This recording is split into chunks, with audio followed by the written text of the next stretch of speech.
नमस्कार। जय श्री राम। गणेशाय नमः। कुलदेवाय नमः।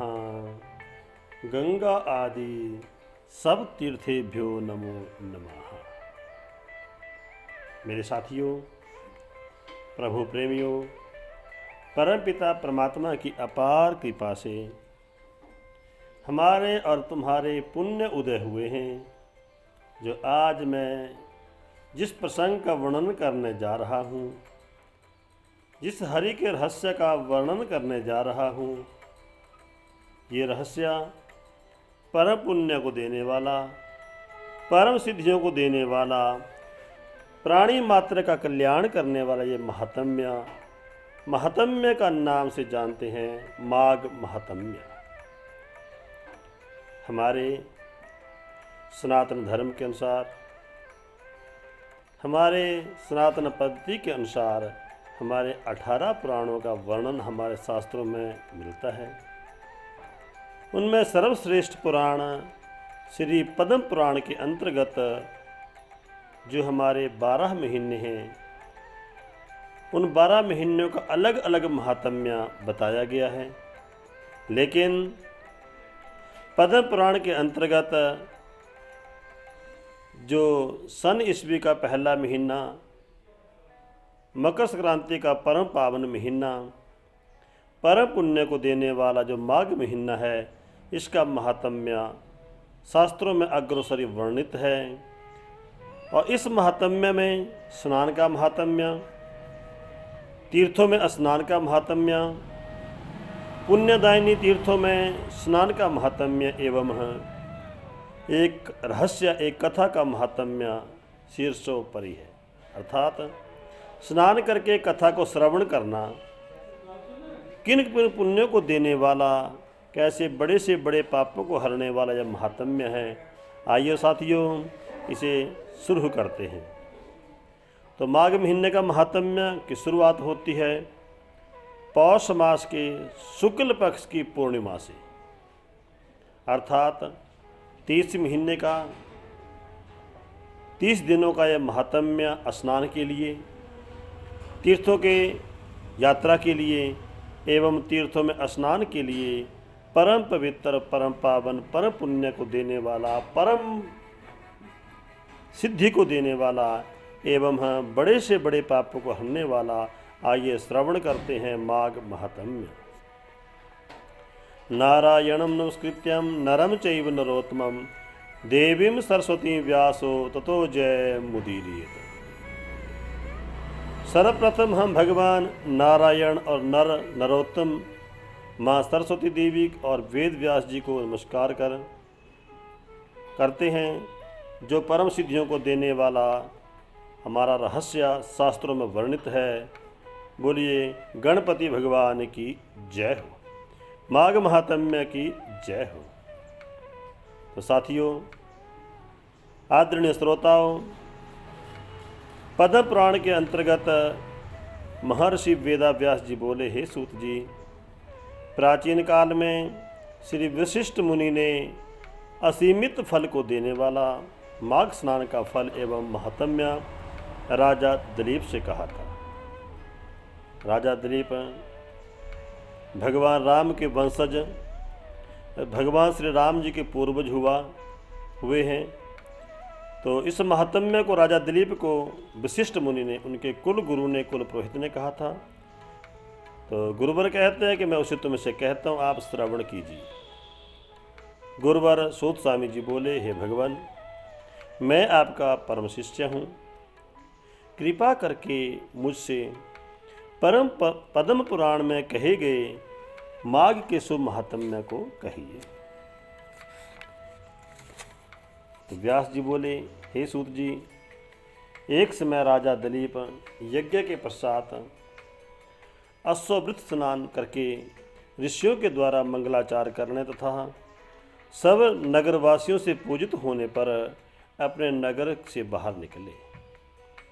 मृगा का शिकार के प्रेमी राजा दिलीप कोलाहल में घिरे हुए, पैर में जूता पहने हुए, नीले रंग की पगड़ी बांधे हुए, कवच धारण किए हुए, अंगुलियों में वग नख पहने एवं हाथों में धनुष बाण लिए थे। उनके साथ पैदल सिपाही तलवार और ढाल लिए हुए घने मनोहर जंगल में विचरण करने लगे।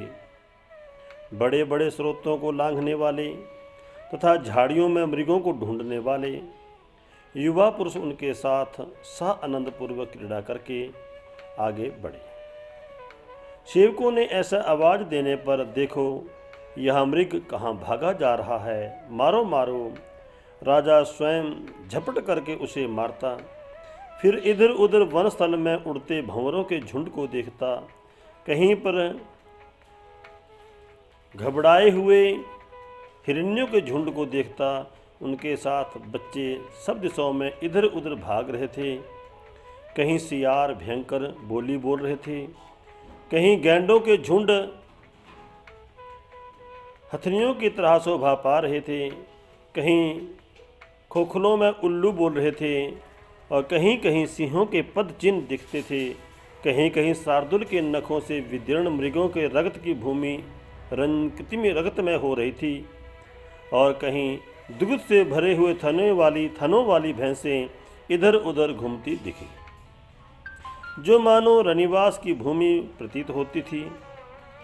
कहीं कहीं वृक्षों की घनी छाया थी और कहीं पुष्पों से वन सुगंधित था। कहीं लता गृहों पर भंवरे गूंज रहे थे, तोरण सा बना रहे थे। कहीं भयानक बिल्लों में सर्पों की कैंचुली एवं कहीं बड़े बड़े अजगर और उनकी कैंचुली पड़ी दिखाई दे रही थी। कहीं दावा अग्नि की विकराल ज्वाला और कहीं ज्योति शिखा की दिखाई देती थी। कहीं पर भेड़िया और व्याघ्र के भय से हल्ला सुनाई पड़ रहा था। राजन, कहीं कहीं पर कुत्ते खरगोशों की आवाज़ें सुनाई दे रही थी। सरोवरों पर राजागण विश्राम करके तब आगे जाते। वहाँ व्याधों के शब्द स्थित था। राजाओं के शिकार खेलने और खंजरी मृदंग आदि से बजने की ध्वनि से घबरा करके एक मृगा जंगल से निकला, जो कभी तो पृथ्वी पर चौकड़ी मारता, कभी आकाश की ओर, कभी पृथ्वी को फिर दिखाई देता। ऐसे कंटीले घने वृक्षों के भयंकर जंगल में वह मृग आगे से आगे भागता रहा। राजा ने उसका पीछा किया। निर्जन स्थान में मृग को न देख करके घबराहट तथा प्यास से राजा का कंठ सूख गया, तालू चटकने लगा, मुख मलिन हो गया।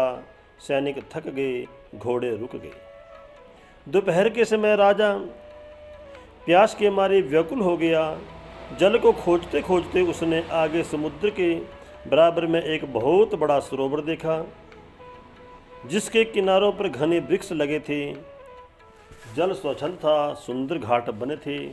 उसमें बड़े बड़े कमल खिल रहे थे, जिन पर भंवरों की गुंजार कर रहे थे। कमलनी के पत्तों से घिरे हुए कमल मरकत मणि के समान दिखाई पड़ते थे। इसके जल में मछलियां तैर रही थी और उनका जल साधुओं के मन के समान निर्मल था। ऐसे दिव्य सरोवर के दर्शन किए। शुद्ध लहरें भी शोभा दे रही थी और इसमें अनेक प्रकार की मछलियां चलती फिरती दिखाई दे रही थी। निर्दयी घड़ियाल भी दिखाई दे रहे थे। कहीं पर लोभी के समान दुर्भाग्य से वार भी उसमें था। इसका जल अनेकों पक्षियों की प्यास को शांत करता था। चातक के दुख हरने वाले चंद्रमा की तरह तथा दातार की तरह दुखों को दूर करने वाला उस जल बड़ा ही मनोहर था। अपने सुनहरे जल में हिंसक पशुओं को भी पितरों के समान संतुष्ट करने वाला था।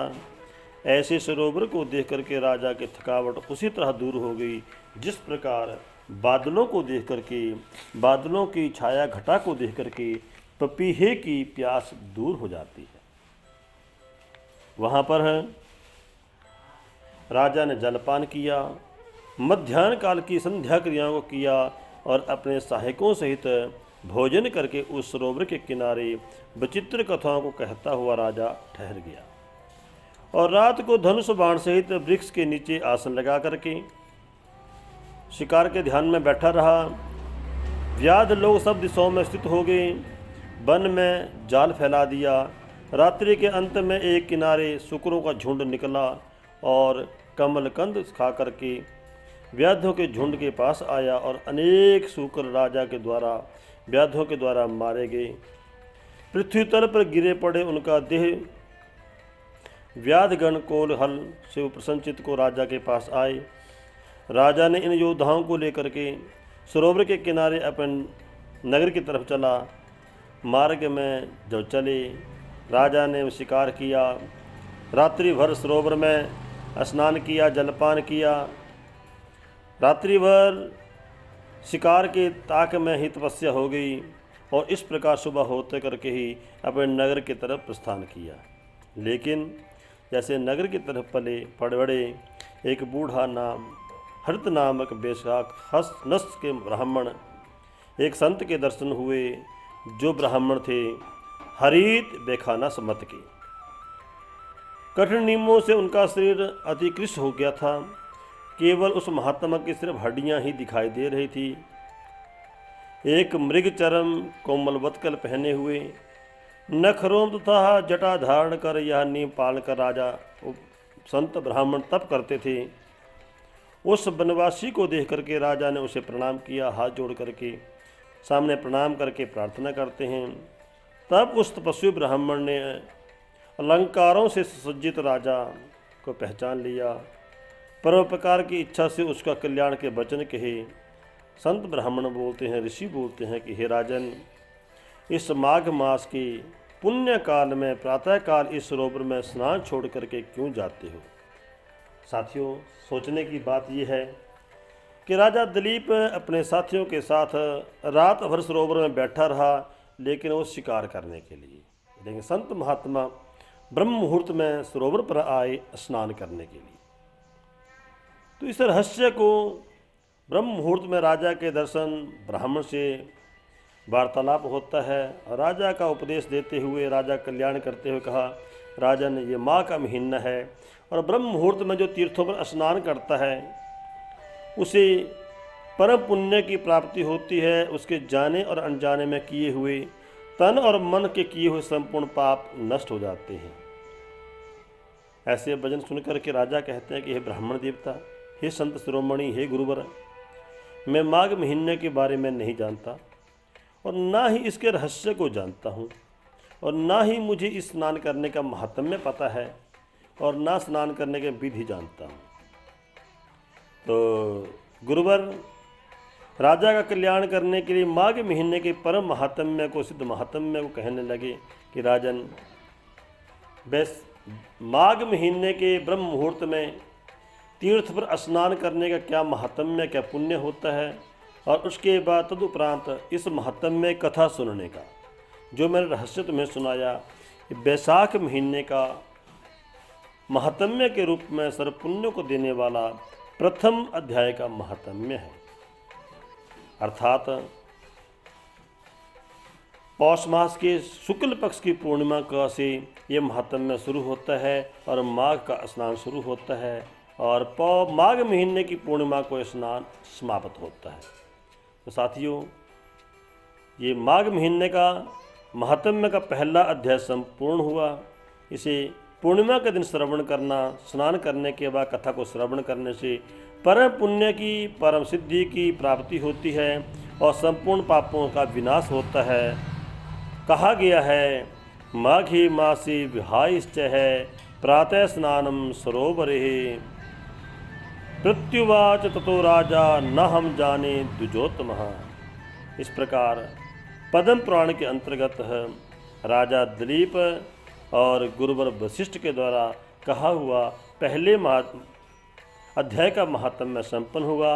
और जो कोई भी सज्जन, जो कोई भी भगत किसी भी स्थान पे, देश विदेश में, घर में, परिवार में, कारोबार में एवं अपने दिनचर्या के कार्य में, ड्यूटी के समय में किसी भी स्थान पर माघ महीने के इस महात्म्य को श्रवण करता है, अवश्य ही उसके संपूर्ण पाप उसी प्रकार जल करके भस्म हो जाते हैं, जिस प्रकार रुई की पहाड़ी के ऊपर यदि एक चिंगारी पड़ जाए। तो सज्जनों, आप नित्य निरंतर प्रतिदिन माघ महीने की इस कथा को आप ब्रह्म मुहूर्त में श्रवण करें। यदि ब्रह्म मुहूर्त में समय ना भी हो तो यथाशक्ति यथा समय स्नान करके आप इसका श्रवण जरूर कीजिए। और जब आप स्नान करते हैं तो स्नान के जल में हो सके तो 2 बूंद गंगा जल की डाल करके, लेकिन उसका तरीका है कि पहले पात्र में गंगा जल पाएं, फिर आप जल डालें, फिर आप स्नान करें। गंगा का महात्म्य, गंगा की महिमा। यदि सीधे बाल्टी में आप गंगा जल को मिलाने से सारा गंगा जल नहीं बनता, अर्थात गंगा में जल मिलाना का ये एक तरीका कहा गया है। तो बस थोड़ा हाथ में जल लेकर के, गंगा जल लेकर के मिला करके जल पात्र में डाल दीजिए और आप स्नान कीजिए। हो सके थोड़े आप उसमें तिल भी डाल सकते हैं, क्योंकि माघ महीने में तिलों का दान, तिलों का स्नान और तिलों का रहस्य विस्तार पूर्वक कहा गया है। तो आइए इस हम अध्याय को विराम देते हैं और कल फिर अर्थात 1 महीने की इस कथा का हमने शुभारंभ किया। नित्य प्रति आप इसको श्रवण कीजिए, क्योंकि ये परम पुण्य को देने वाला, साल भर के किए हुए पापों को धोने वाला ये माघ महात्म्य है। दूसरे अध्याय में क्या विशेषता कही गई है, इसे आप माघ महीने का 2 अध्याय का महात्म्य में श्रवण करें। नित्य प्रति आप जुड़े रहिए हमारे इस संस्करण से। व्रताकाल में ब्रह्म मुहूर्त में स्नान हो सके अच्छी बात है, नहीं तो दिन में किसी भी समय आप स्नान करके इस महात्म्य को श्रवण कर सकते हैं। जय श्री राम, जय श्री राधे। बोलिए बांके बिहारी लाल की ही जय हो। जुगल जोड़ी सरकार की जय हो। बांके बिहारी लाल की जय हो। सर्वे भवन्तु सुखिना, सर्वे सन्तु निरामया, सर्वे भद्राणि पश्यन्तु मां कश्चित् दुःख भाग् भवेत्। ओम शांति शांति शांति।